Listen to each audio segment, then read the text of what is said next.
بیٹھے. کیوں؟ اس لیے کہ سب اندر ہی ہے, باہر کوئی بیٹھتا نہیں ہے, تو کہنے کا فائدہ کیا ہے. تو آپ اپنی اپنی گاڑیاں دور کیجیے. ہاں یہ ضرور ہے کہ لاک کر کے آئیے گا, وداؤٹ لاک کے نہ آئیے گا.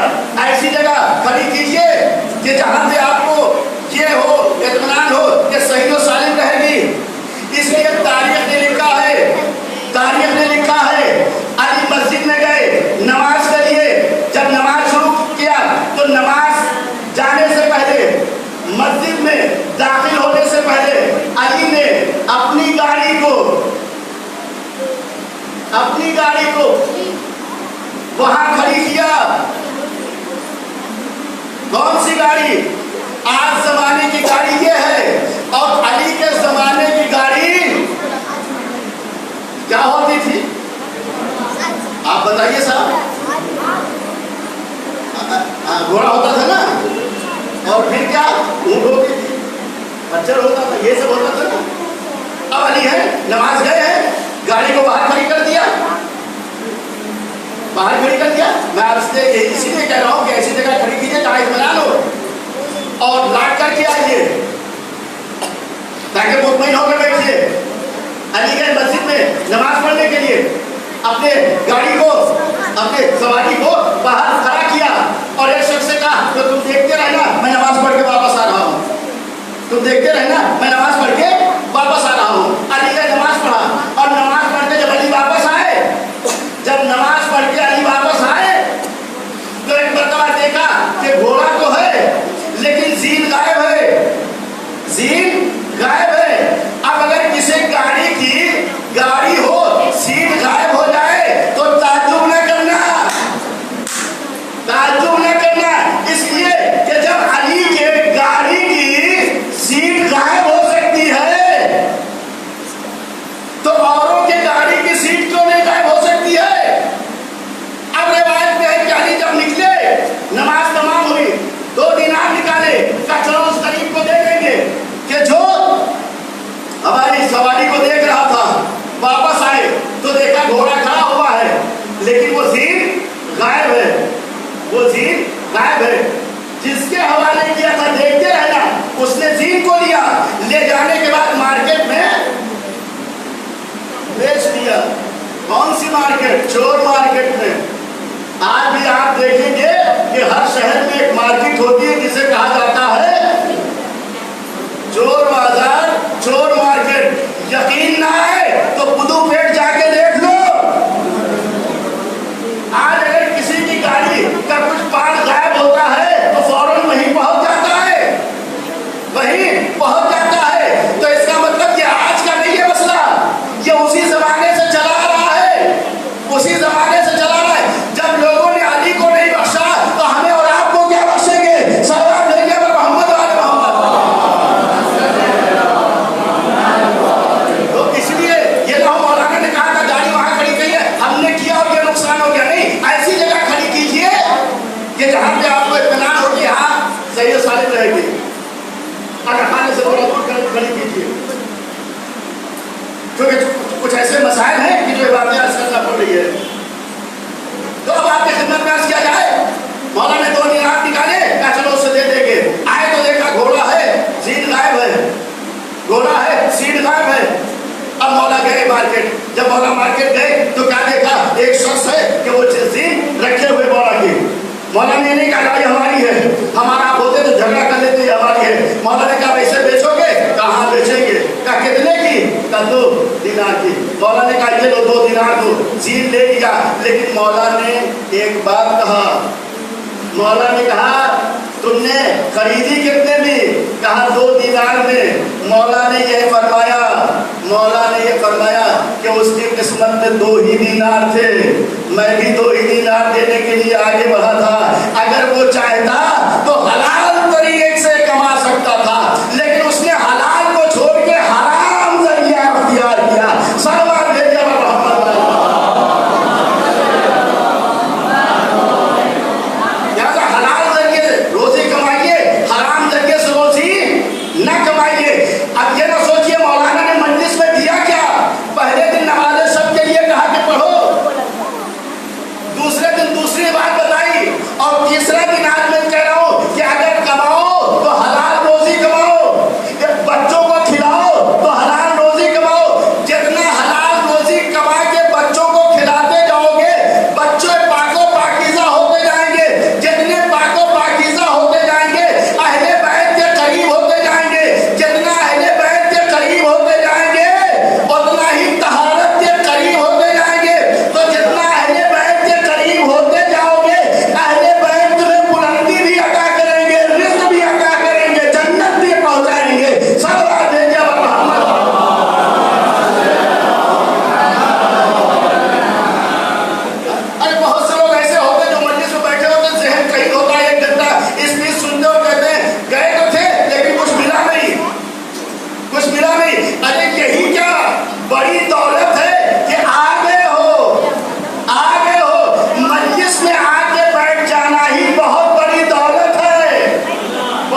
اللہ نے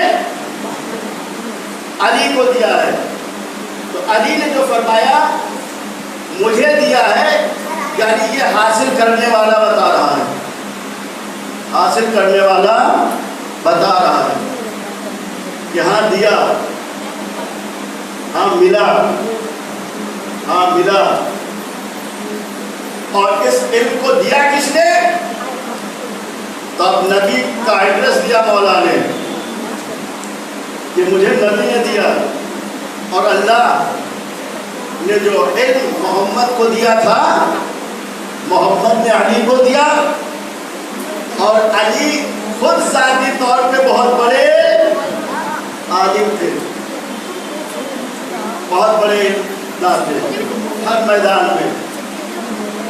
اور اس کے علاوہ ان کا بھی تو لینے والے نے، حاصل کرنے والے نے یہ اعتراف کیا کہ مجھے ملا، اور دینے والے نے بھی کہا، دینے والے نے بھی کہا. کہاں دیا گیا ہے؟ پانچویں امام محمد باقر علیہ السلام نے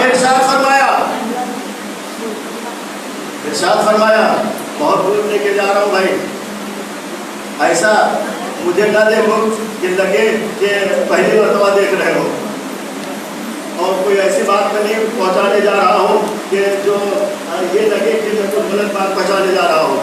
میں آپ کی خدمت میں یہاں سے وہاں لے کے جا رہا ہوں کہ جہاں جانے کے لیے آج اتنا مشکلات ہے کہ نہ ویزا مل رہا ہے، نہ فلائٹ مل رہی ہے، لیکن میں آپ کو پہنچائے دے رہا ہوں، میں آپ کو پہنچائے دے رہا ہوں وہاں کہ جہاں پہ علی کی ولایت کا اعلان ہوا تھا، علی کی ولایت کا اعلان ہوا تھا. ولایت کا اعلان نہیں ہوا تھا، ولایت کا اعلان ہوا تھا. ولایت کا اعلان نہیں ہوا تھا، ولایت کا اعلان ہوا تھا. ولایت اور ولایت میں فرق ہے. اگر ولایت کہا جائے تو اس کے معنی رب کے ہوتے ہیں، ولایت کہا جائے تو اس کے معنی حاکم کے ہوتے ہیں، اس کے معنی حاکم کے ہوتے ہیں. غدیر میں نبی نے علی کے ولایت کا اعلان نہیں کیا تھا، ولایت کا اعلان کیا تھا. اب وہ لوگوں کی نظریں ہیں، جس نظر سے علی کو دیکھا وہی کہنے لگے. بس بات بڑی قیمتی کہنے جا رہا ہوں، بڑی قیمتی بات کہنے جا رہا ہوں. علی کو جس نے جس نظر سے دیکھا وہی کہنے لگا، وہی کہنے لگا.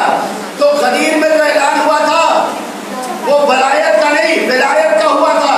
ولایت کے معنی حکومت اور حاکم کے ہوتے ہیں، اور ولایت کے معنی ربوبیت کے ہوتے ہیں، رب کے ہوتے ہیں.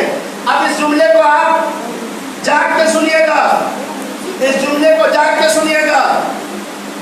جاگ رہے نا تو بیان کروں کہ علی کی ولایت کا اعلان ہوا تھا، ولایت کا نہیں ہوا تھا. لوگوں کی نظریں ہیں، جیسی نظر ویسے انہوں نے علی کو مانا. مومنین کی جب نظر پہنچی علی میں تو علی کی ولایت کو مانا اور علی کو اپنا حاکم مانا، علی کو اپنا حاکم مانا. جب مومنین نے علی کو دیکھا، مسلمین نے علی کو دیکھا، تو علی کو ولایت کی نظر سے دیکھا تو اپنا حاکم مانا، اپنا حاکم مانا، اپنا حاکم مانا. لیکن جب اسی علی پہ نصیریوں کی نظر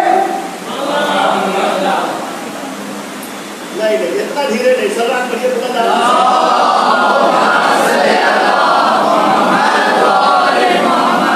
زیادہ دیر کی زحمت نہیں، بہت کم ٹائم کی زحمت ہے آپ کو، اور اس میں جو آپ کے اندر گڑ پائے جاتے ہیں وہ نکال دیجیے، ورنہ یہ نہ ہو کہ آج کا دن چلا جائے گا اور ہم کچھ نہیں خدمت کر پائے.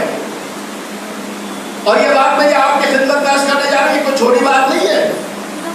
ولایت ہے نا، تو ولایت اگر باؤ کے زیر ہوگا تو اس کے معنی حاکم کے ہیں، زبر ہوگا تو ربوبیت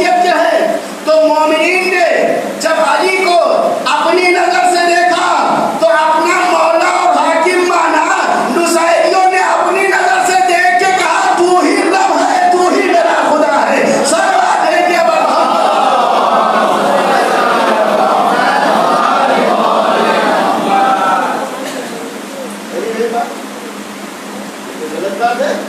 یہ نظریں سب کی الگ الگ. جب دیکھا مومنین نے تو ولایت کو تسلیم کیا اور کرنا بھی چاہیے. اس لیے ربوبیت نصیحتوں نے مانا, ولایت حاکمیت یہ مومنین نے مانا. تو اب پانچویں امام امام محمد باقر علیہ السلام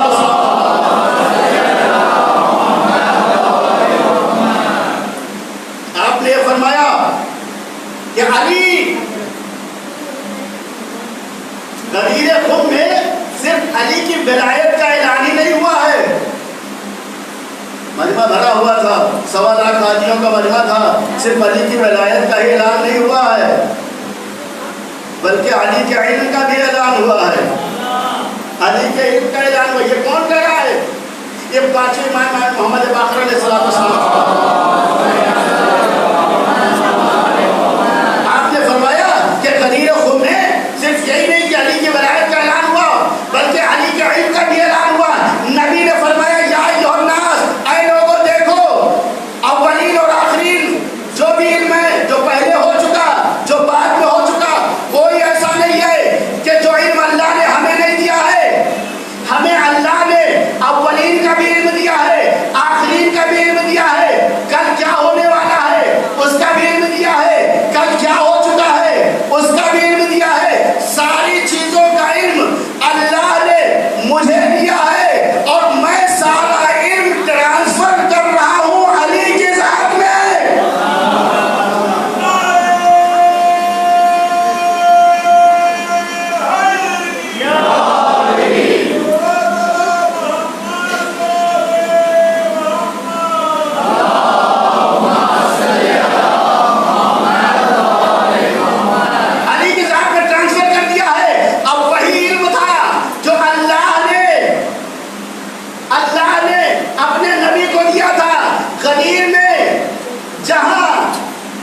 نبی نے علی کی ولایت کا اعلان کیا تھا, وہاں یہ بھی کہا تھا کہ جو علم اولین اور آخرین ہے وہ میں نے علی کی خدمت میں پیش کیا اور علی کی طرف ٹرانسفر کر دیا.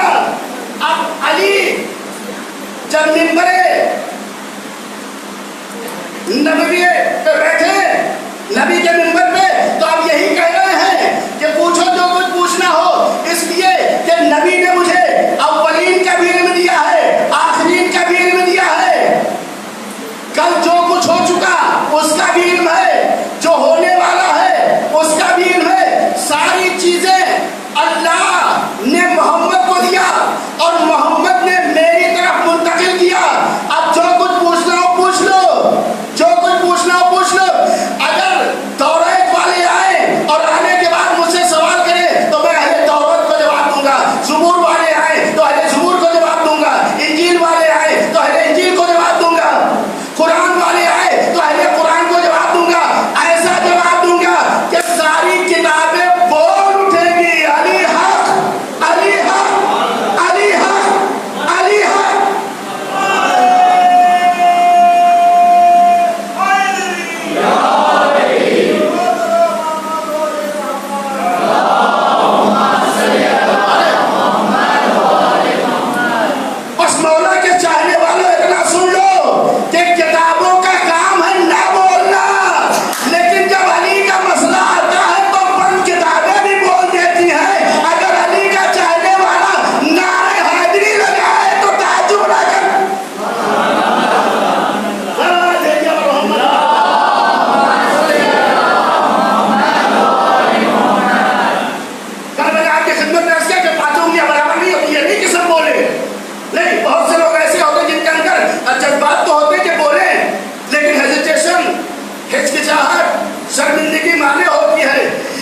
بستر پہ کیسے بیٹھے؟ حضرت بن نماتا کہتے مولا اس طریقے سے بیٹھے ہوئے تھے، اطمینان سے بیٹھے ہوئے تھے، اطمینان سے بیٹھے ہوئے تھے.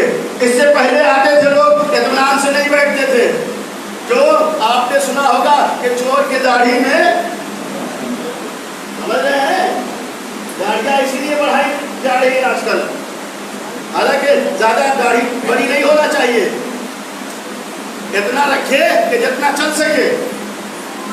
تو آپ سب ڈر رہے تھے، لیکن آئے علی تو اس طرح اطمینان سے بیٹھے. کیوں؟ اس لیے کہ علی وہ ہے کہ جس سے علم کے چشمے پھوٹتے ہیں، علم کے چشمے پھوٹتے تھے تو بولتے تھے جو پوچھنا ہو پوچھ لو اس سے پہلے کہ مجھے کھو دو. اس لیے اللہ نے محمد کو جو علم دیا ہے اولین و آخرین کا، وہ سب میرے اندر پایا جاتا ہے، لہٰذا مجھ سے پوچھو تو میں بتاؤں گا.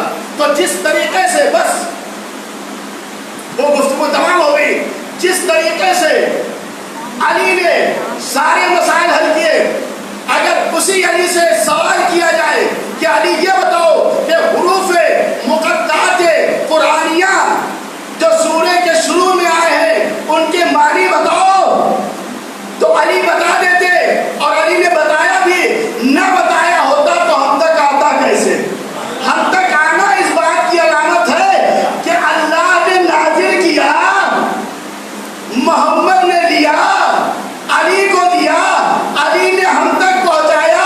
تب ہم یہ کہہ رہے ہیں کہ حروف مقطعات قرآنیہ میں جو 23ویں پارے کے شروع سورہ سواد میں سواد ہے، اس کے معنی یہ ہے کہ اللہ کے ناموں میں سے ایک نام ہے. تو یہ بتایا کس نے؟ والراسخون فی العلم، وہ کہ جو راسخون فی العلم ہے. کون راسخون فی العلم ہے؟ تو چلے امام جعفر صادق علیہ السلام ہم راسخون فی العلم ہے، ہم سے دریافت کرو تو ہم تمہیں بتا دیں گے. تو پوچھنا ہے تو ان سے پوچھو. اس لیے یہ وہ ہیں جو ساری چیزوں کا علم رکھتے ہیں. اور یہ ہم اور آپ نہیں کہہ رہے ہیں، بلکہ قرآن کہہ رہا ہے. قرآن کہہ رہا ہے کہ ہر چیز کا علم ہم نے دیا ہے اسے انہیں چاہتا معصومین علیہ السلام ان سے پوچھو. اور صرف علم ہی نہیں دیا ہے بلکہ ہر چیز کا کنٹرول بھی ان کے ہاتھ میں ہے. قرآن کی روایت میں ہے کہ ایک شخص مولا امیر المومنین علی بن ابی طالب علیہ السلام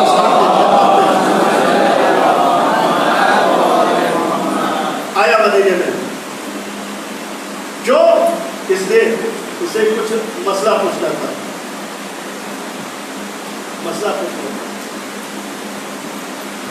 تو مسئلہ پوچھنا تھا تو کسی اور کے در پہ نہیں گیا. کس کے در پہ گیا؟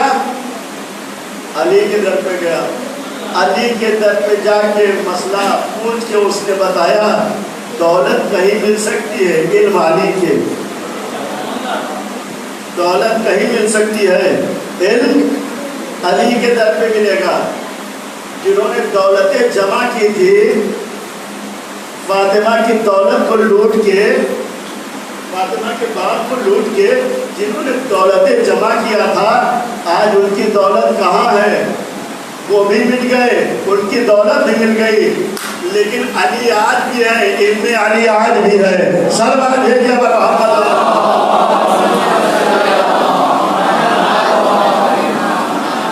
بس ہو گئی آپ کی خدمت.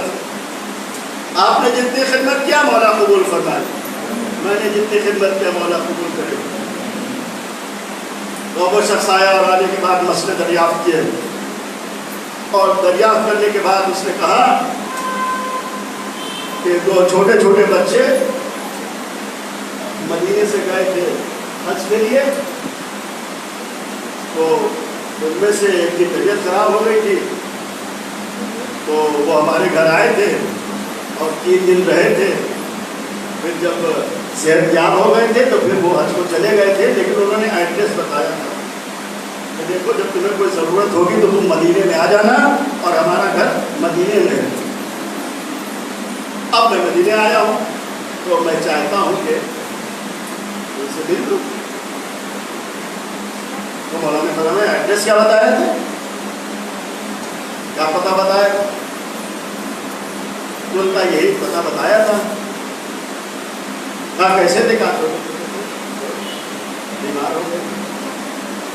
تو مولانا نے فرمایا کہ وہ کوئی نہیں تھا بلکہ وہ ہمارے فرزند ارجمند امام حسن اور امام حسین علیہ السلام.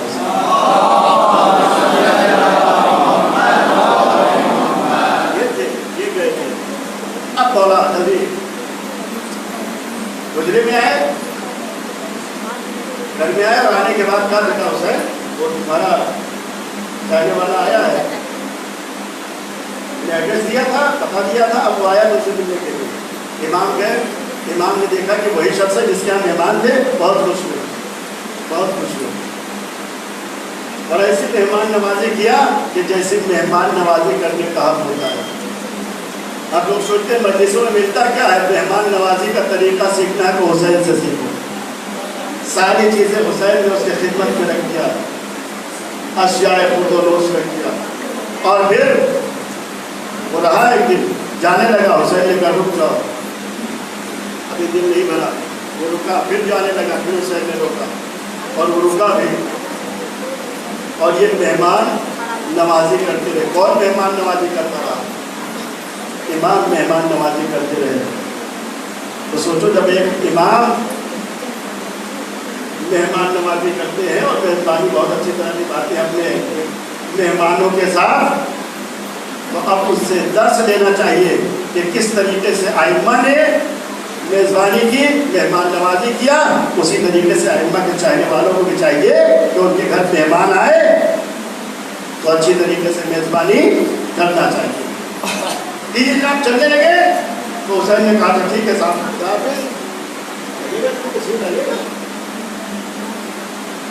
ٹھیک ہے خدا حافظ. امام نے فرمایا یہ بتاؤ تمہاری کوئی خواہش ہے؟ تمہاری کوئی خواہش ہے؟ تو انہوں نے کہا ہاں ہماری ایک بہت بڑی خواہش ہے. کہا کیا ہے؟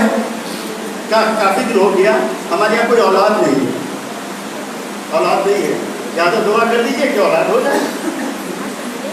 تو امام نے فرمایا اولاد نہیں ہے؟ کہتے ہو کہاں. اب روایت میں ہے کہ فوراً حسین نے مصلی بچھا دیا, فوراً حسین نے مصلی بچھا دیا, 2 رکعت نماز پڑھی, 2 رکعت نماز پڑھی. حسین کے چاہنے والوں نماز کو کبھی فراموش نہ کرنا, نماز کو کبھی فراموش نہ کرنا. اگر حسینی ہو تو نماز کو اپنے وقت میں ادا کر دیا کرو. اس لیے کہ حسین نے نماز کو بچانے کے لیے اپنا پورا گھر قربان کر دیا. لہٰذا وقت آئے تو پڑھ لیا کرو. اور پڑھ کے بتایا بھی, 2 رکعت نماز پڑھی اور جب نماز تمام ہو گئی تو ایک مرتبہ حسین نے کہا جاؤ اب تمہاری یہاں ایک اولاد ہونے والی ہے, اولاد ہو جائے گی, بیٹا ہوگا,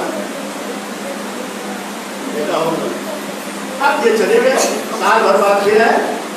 اب جب سال بھر بعد آئے تو دیکھا اپنے آغوش میں چھوٹا سا بچہ لے کے آئے.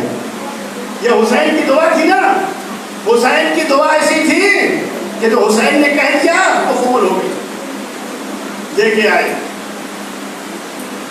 حسین نے دیکھا کہ یہ بچہ کہاں, کہا ماشاءاللہ بہت اچھا. اب اس نے کہا کہ آقا آپ کی دعا سے آیا ہے, لہٰذا ایسا کیجیے آپ نام بھی رکھ دیجیے, آپ نام بھی رکھ دیجیے. تو امام نے اس بچے کا نام غل رکھ دیا. کیا رکھا؟ غل رکھ دیا.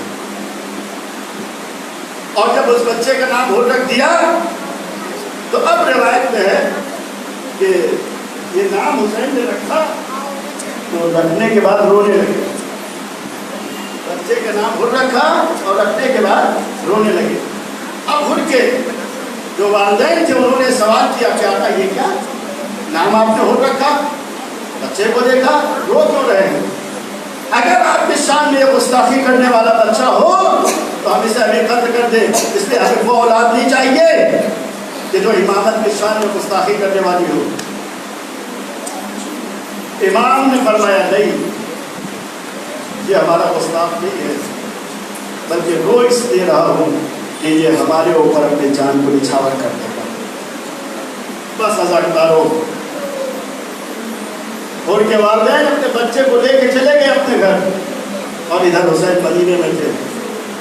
دن گزرتے رہے اور وہ بھی موقع آیا کہ جب حسین کربلا میں نرغے آدھا میں گر گئے، ہر طرف سے فوجیں آتی رہی۔ آج 3 محرم ہے اور 3 محرم کو یہاں کی مناسبت جناب حسن کے لحاظ سے ہے۔ نرغے آدھا میں گر گئے حسین، مختصر سا آپ کو عرض کر یہ دے رہا ہوں کہ نرغے آدھا میں جب حسین گر گئے، فوج آتی رہی یہاں تک کہ جب شب عاشور آئی اور اپنے خیمے میں تھے اور تیروں تلواروں خنجر یہ سب تیز کیے جا رہے تھے، ہر جگہ تیز ہو رہے تھے اور بھی تیز کر رہے تھے۔ ایک مرتبہ حر کے کانوں میں آواز آئی، حر تمہارا کیا بگاڑا ہے؟ ہم نے تمہارا کیا بگاڑا ہے؟ تم ہمارے بچے کو قتل کرنے پہ آمادہ ہو۔ اور دائی جانب دیکھا کوئی نظر نہیں آیا، بھائی جانب دیکھا کوئی نظر نہیں آیا، پریشان ہو گئی۔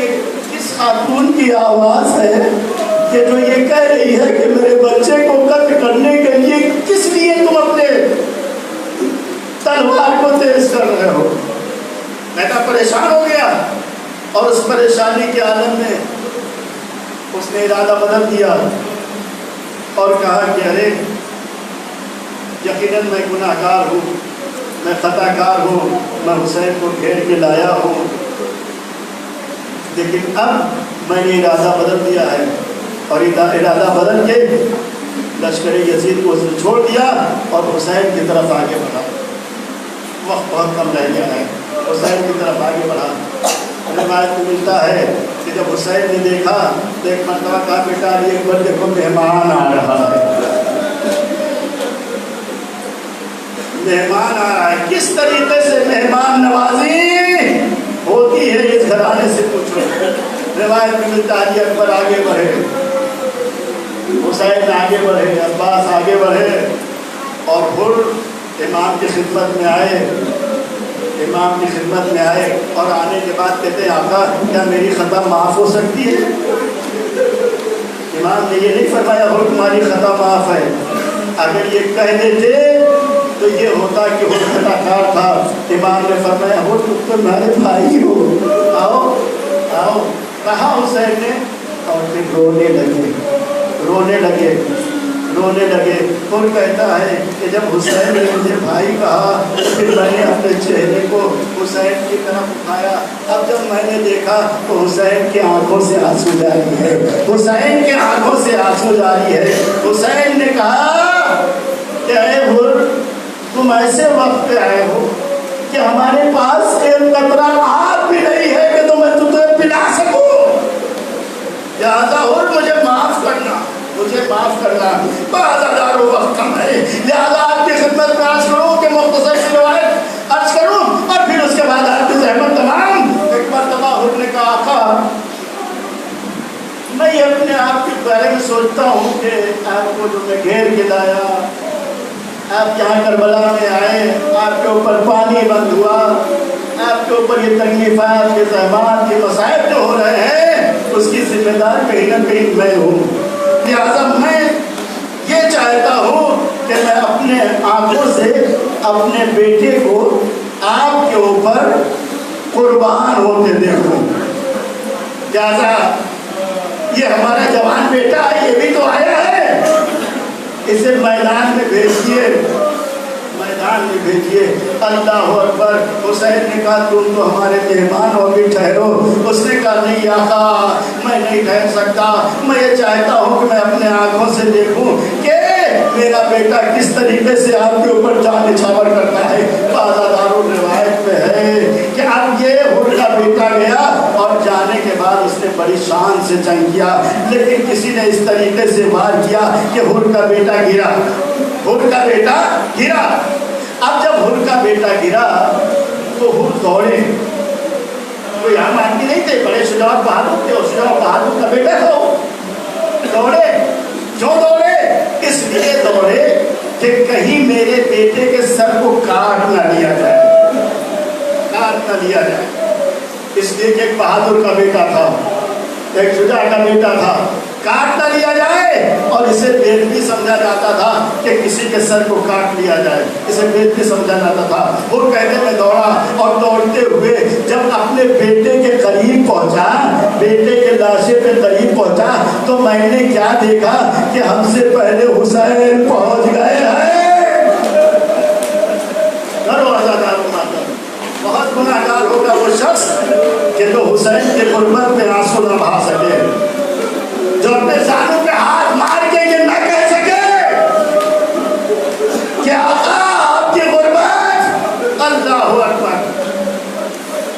گناہوں کو پاک کرو اپنے آپ کو گناہوں سے، تاکہ حسین کے غربت پہ آنسو نکال سکو، ان کے غربت پہ ماتم کر سکو۔ بعض روایت میں ہے کہ وہ جب پہنچے تو دیکھا حسین ہے، اور حسین کے زانوں پہ ان کے بیٹے کا سر ہے، ان کے بیٹے کا سر ہے۔ کہا آقا آپ نے اتنی زحمت کیا، آپ نے اتنی زحمت کیا کہ آپ ہم سے پہلے پہنچ گئے۔ بعض روایت میں ملتا ہے مجلس تمام ہو گئی، روایت میں ملتا ہے کہ حسین کے زانوں پہ خود کے بیٹے کا دم نکل گیا۔ اب جب دم نکل گیا، حسین نے خود کے بیٹے کے لاشے کو اٹھانا چاہا، ایک مرتبہ اور آگے بڑھا، کہا آقا مجھے اٹھانے دیجیے۔ حسین نے کہا ہو ارے جوان بیٹے کا لاشا بوڑھا باپ نہیں اٹھا پائے گا، یہ کہتے ہوئے حسین نے ان کے جوان بیٹے کے لاشے کو اٹھایا، ہاتھوں کو جوڑ کے کہوں گا آقا ارے آپ کا کہنا یہ ہے کہ جوان بیٹے کے لاشے کو بوڑھا باپ نہیں اٹھاتا، لیکن اے آقا جب علی اکبر آواز دیں گے تو آپ کیا کریں گے؟ عزادارو یہی ہوا کہ جب علی اکبر نے آواز دیا تو حسین پہنچے، علی اکبر کے لاشے کو اٹھانا چاہا، اٹھا نہ سکے، آواز دیا بنی ہاشم کے بچوں، ایک بوڑھا باپ اپنے جوان بیٹے کو لاشے کو اٹھانا چاہتا ہے، اٹھا۔ لعنت اللہ علی القوم الظالمین، سیعلم الذین ظلموا أيهم القلب ينقلبون۔ حسین